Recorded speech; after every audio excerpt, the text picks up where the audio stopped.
সন্তানের মৃত্যুতে বাবা বলে ইন্না লিল্লাহি ওয়া ইন্না ইলাইহি রাজিউন, মেয়ের মৃত্যুতে মা বলে ইন্না লিল্লাহি ওয়া ইন্না ইলাইহি রাজিউন, দাদার মৃত্যুতে নাতি বলে ইন্না লিল্লাহি ওয়া ইন্না ইলাইহি রাজিউন। এবার বলতে বলতে হঠাৎ করে একজন বান্দা বামনায় পড়ে গেল।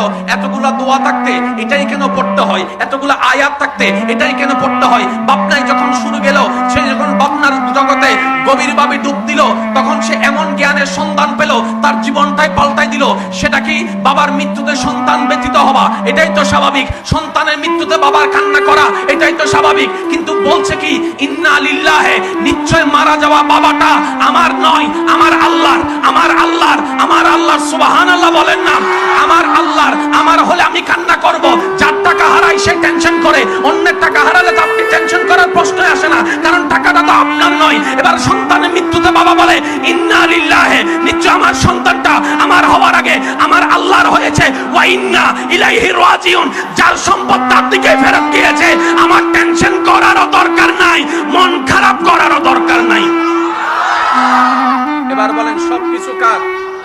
আওয়াজটা একদম ছোট করে বলেন, সবকিছু কার? সম্পদ কার? জমিন কার? জ্ঞান কার? দেহ কার? ব্রেন দেওয়া কার? চোখ দিয়েছেন কে? হাত দিয়েছেন কে? তাহলে সব কিছুর মালিক আমার আছে। সেটা কি? আল্লাহ সেটা আমাদেরকে আমানত দিয়েছেন।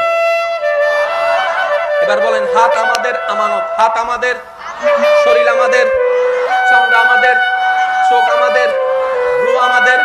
সেজন্যই তো নিজের শরীরের উপর আঘাত করা হারাম। বদুনে ছাকা হাই গেলে কষ্ট সহ্য করতে না পারে নিজের হাতে কি মারে? এটা কি? বলেন এটা কি? কেন? আল্লাহ পাক বলেন যে সম্পদ তোর নয়, সম্পদ আমার, তোকে আমানত দিয়েছি, আমানত দিয়েছি। মালিক তোকে বানাই নাই, আমানত দিয়েছি ব্যবহার করার জন্য। বলেন না সুবহানাল্লাহ?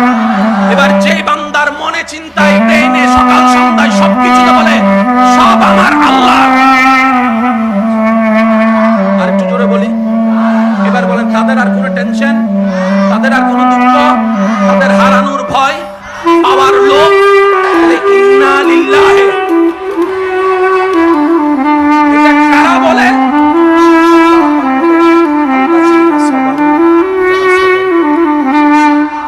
যারা